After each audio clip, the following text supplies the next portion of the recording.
Wanna talk? So let's talk. Yeah. Talk. You wanna talk? You gotta talk, you need to talk. News talk. I talk, you talk to Solomon. I talk, you talk to Solomon. Yeah, let's talk to Solomon. Talk to Solomon. You gotta talk. Thanks for being a part of Talk to Solomon. We're here on Tuesday nights live. Of course, our show plays many, many times, and most of the people watch the show after the original showing. Our guest tonight is Major General Jerry Curry, who's a regular with us, and we welcome him back.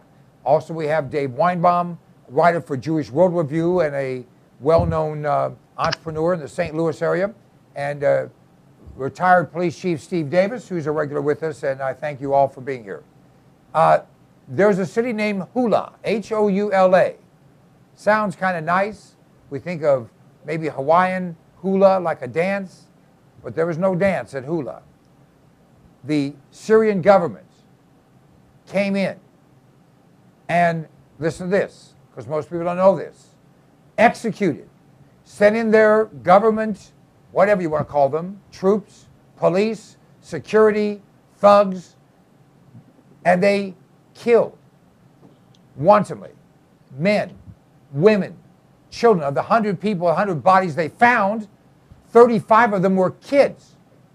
Kids, 10 years and younger. Now, this president has said, well, we can't be, we can't do physical things, even though they went into Libya when it made no sense.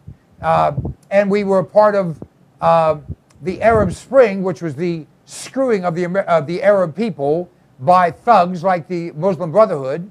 But now we have a case where it's not even it's Muslim on Muslim, it's Arab on Arab, although it's one tribe against another tribe.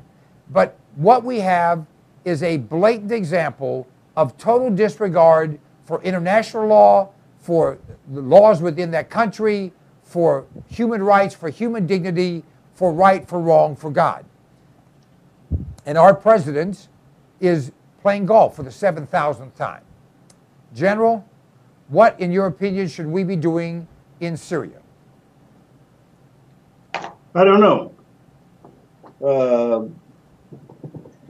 You cannot do for a country what its people refuse to do for themselves. We got all carried away with Syria, with Libya, with Egypt. And what did we get in place of what was already there? Did we make it a better country? Are the people living under more freedom? I'm really not sure exactly what we ought to be doing in Syria, if anything. If we get rid of the people Assad right now and all of his minions, if we get rid of them immediately, what'll replace them? More Arab Spring people, more of those kinds of terrorists? I'm not sure really what it is, and I'd like to tell you that I know the answer. I really don't know the answer to this thing. I think it has to be played very carefully. You get of course, obviously, you go out and you get all of the people you can, the United Nations and other free countries involved. Hopefully, everybody holding hands. You try to get the Arabs, the Muslims in to bring pressure on these people. But my goodness, you go in there and you clean house, and when it's look at Iraq, look at Iran, look at Afghanistan. All the things that we did in Iraq, who knows how that's going to come out? It doesn't look good right now. I'm sorry, I can't give you a good answer, Stan. I don't have one. Well, I appreciate your honesty, and let's go to Chief. Chief, what would you do? Well, the general's made a great point that there is no great alternative here. So if there was a band of freedom fighters that really wanted to make it a free country, we could go in and support them some way. But we have been, as a nation, always been ready to respond to acts of atrocities. And so when we're having these types of civilians being killed, we should do something militarily. But as far as a great answer to save this country, that's really a difficult equation to solve. Dave, have you an answer? Yes, I'm going to join the general in my uncertainty as to what to do there, because you're You're damned if you do, and you're damned if you don't. And it's an awful tragedy that these people, the government, is killing their own people. That's how we get accused of being warmongers, because we go in and protect people, and then we end up killing other people on the other side, and then we become Vietnam all of a sudden. And so, what do? It is a question for all times. And back to the general's point about Arab Spring, this is still part of the Arab Spring. And all these countries have become a Muslim caliphate. The Egyptian Brotherhood is taking over in Egypt. They're on the ballot when they said they wouldn't be. You've got Israel in a squeeze, in a bind. You've got Russia. You've got other things that you have to consider in Syria.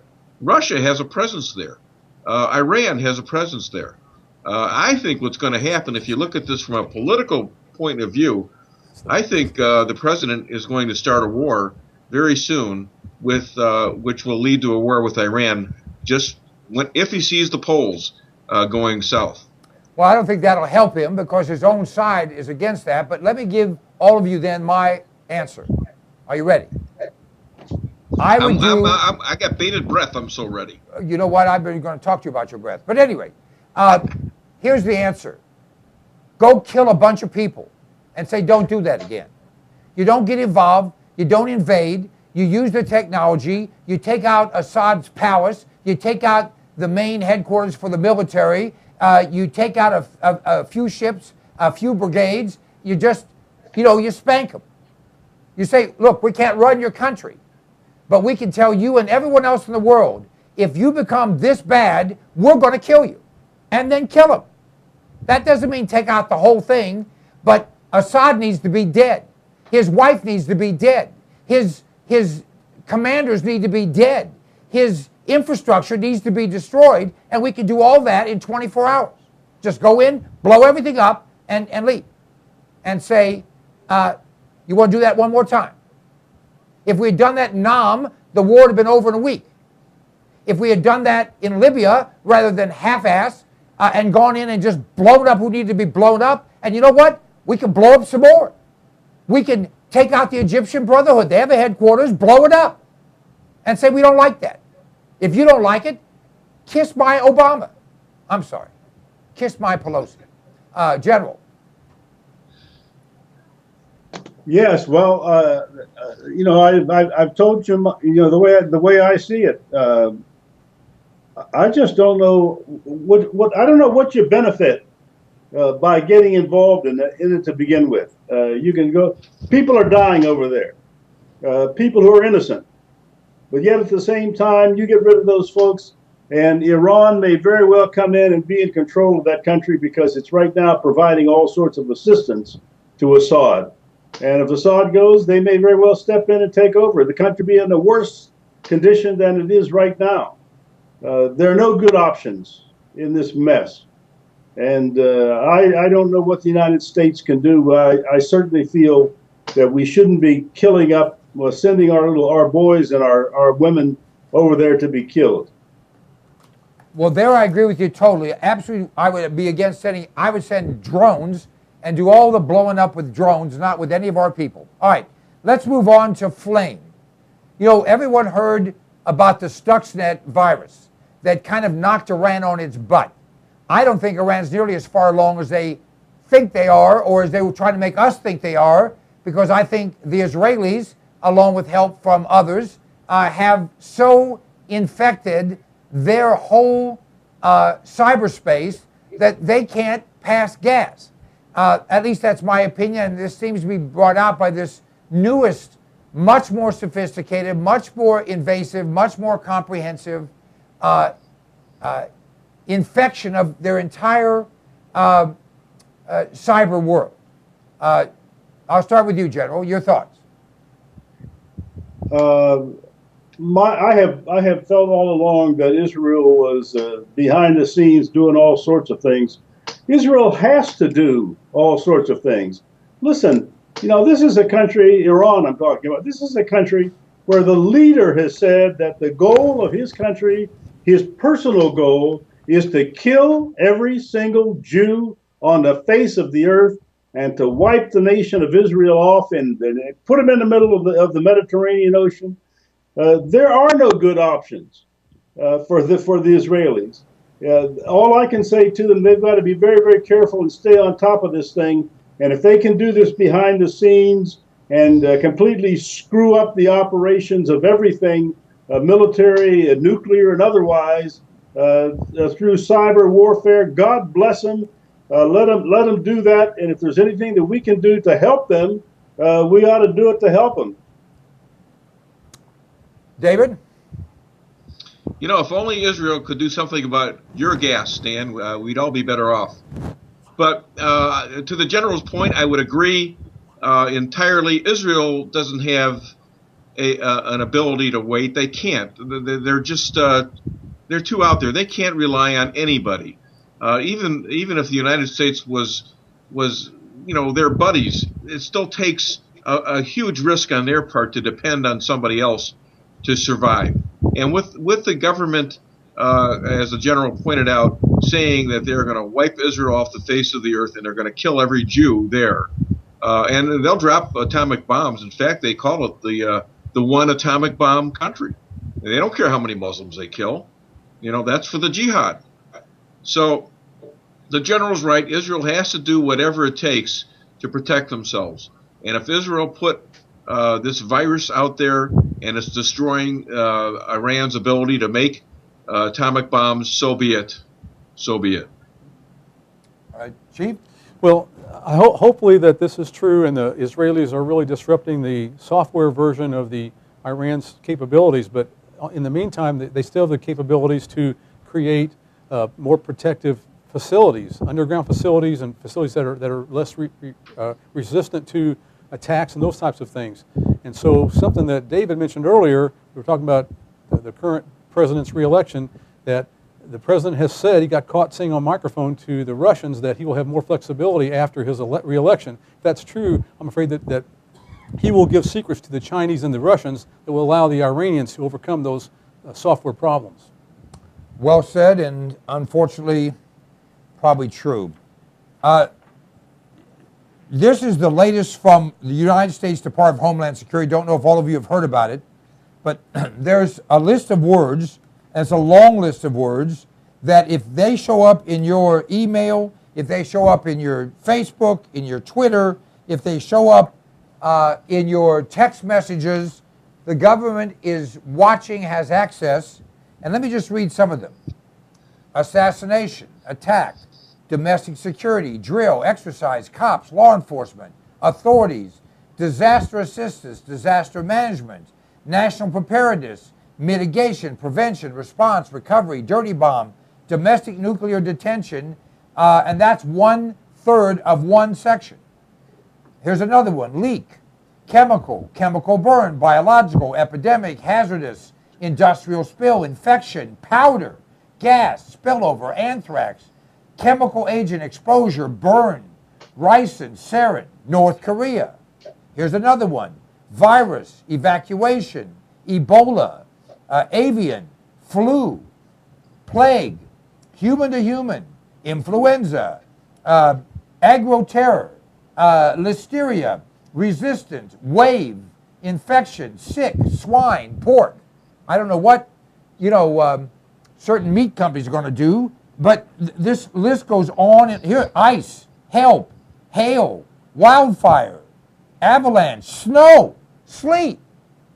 Bottom line is this: the government has said that if you utter a sound, if you write a word, if you print a sentence, if you grunt, they reserve the right to determine that you're a terrorist. And with this, although a judge has stopped at least temporarily, with this new National Defense Authorization Act, they can arrest you under that suspicion, eliminate habeas corpus, eliminate the right to counsel, eliminate expeditious trial, put you in a hole and keep you there forever. General, is this America?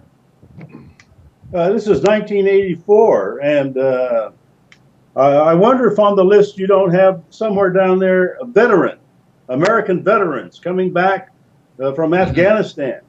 You remember, this is the government where the Director of Homeland Security, appointed by the President, approved by the Senate, said that our veterans returning from overseas had to be watched because there was a possibility that they were terrorists or involved in terrorist activity. That's what's going on, and this is 1984. David? Well, in combination with this, and by the way, you left out the two words that'll get you in the most trouble. Stan Solomon. That's at the very top of the list. Yes, you're right there, man. You're it. Yeah, so we're all screwed on this program. Let's face it. Anyhow, what you were talking about in combination with this new technology of what you were talking about, we should do to other countries is use the drones to kill all the bad guys. Guess what? They're starting to use these drones here in the United States of America. So with us being on a list, and with the government and local communities and also the federal government gaining the abilities to use these right now for quote-unquote surveillance, we have the makings of a real dictatorship, tyranny, communist setup. And anybody is liable to get smoked by one of these drones in the United States of America. That's the real danger of what's going on. Chief, you've seen some of these notices. Tell us about them. Well, yeah, especially the one that the general talked about. I've seen many notices from Homeland Security warning police departments and police officers to be very leery and very cautious of returning vets from the service. Which, again, if you're on that side of the aisle and you don't want to call our vets heroes, I guess that could be your way of thinking. But we were warned from our founding fathers that we should be very cautious about trading liberty for security. We've fallen into that trap again. And so as Americans, part of the deal, if we want to be free, we have to take a risk. You know, if we want to be able to ski down a slope, there's a risk of falling off the skis and getting hurt. That's the way it is with everything. We've got to be willing to take some type of a risk to have our freedom. We got to stop this from happening and get back to where we have some type of a risk from even terrorists to maintain our freedom. But this is very, very, very scary. And I'm going to say this right now, we should eliminate the Department of Homeland Security, get rid of it totally, and TSA. They're just trampling on our rights left and right, get back to where we have the FBI and other bona fide law enforcement groups that are looking after us, because part of their mission is not only to find the criminals, but to clear us if we've done nothing wrong. Well said. Now, speaking of wrong, there's a store, and by the way, Dave asked me somewhat openly, because he does everything openly, why don't I have advertisers? Because I won't answer to advertisers. You know, there's some benefit to what we do. We can say what we want to say, and those people out there can listen, not listen, agree or not agree. When you have advertisers, you have to temper what you say so as to gain their dollars. I've opted not to do that.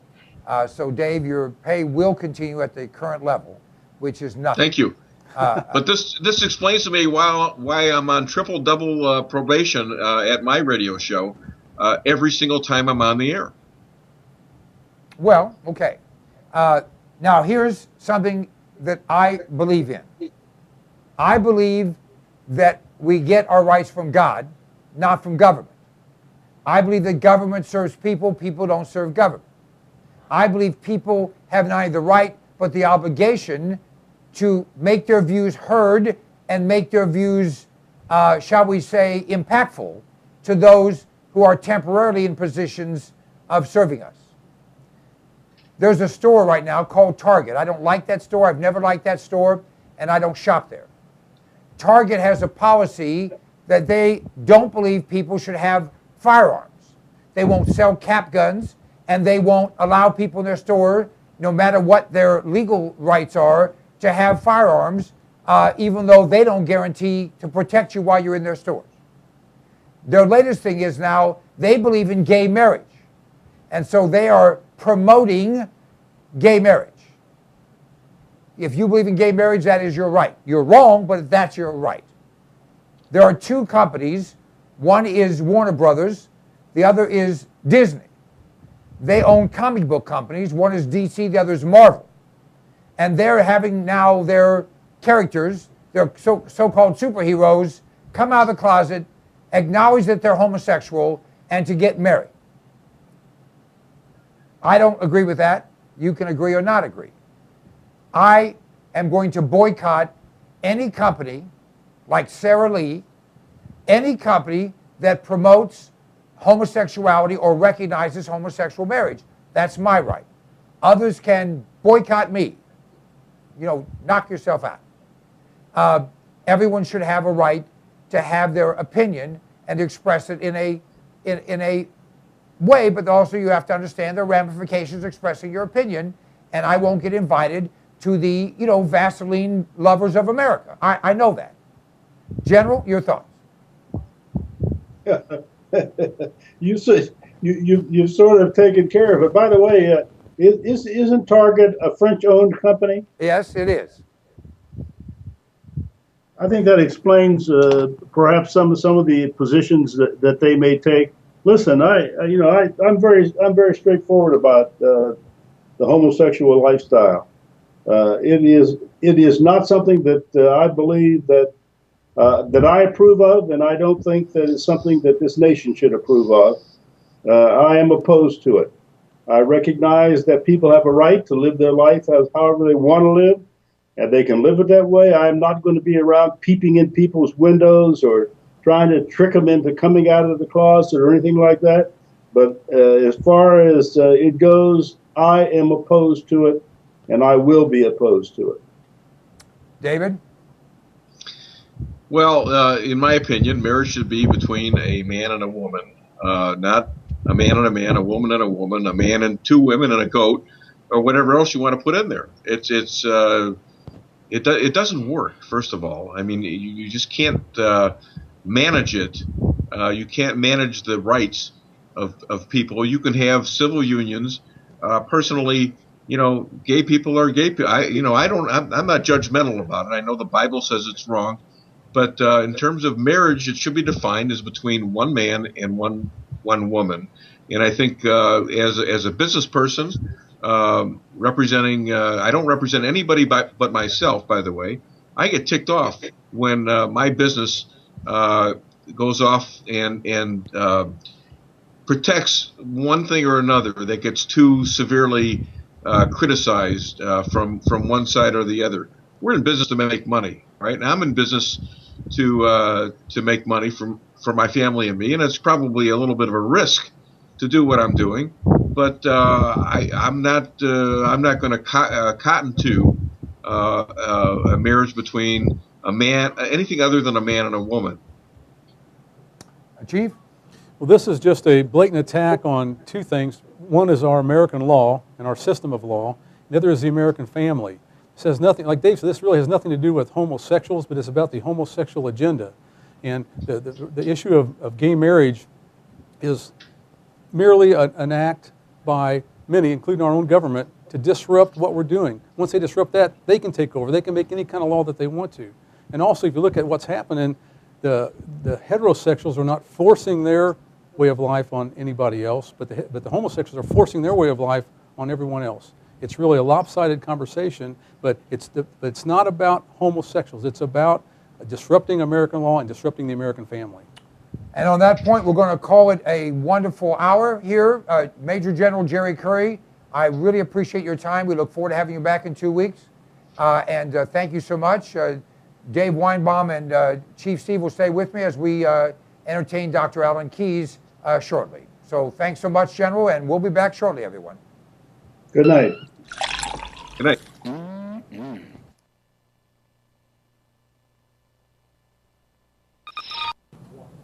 Hey, folks, this is Stan Solomon, and I talk to smart people all the time. I've got one of the smartest people around on how to make money from home. His name is Ted Williams, and Ted, well, it's a tough economy out there. It is, but if you've got the right vehicle and some good advice, you can make it even in this economy. All right. Well, how can you make money in this economy if you don't have money already?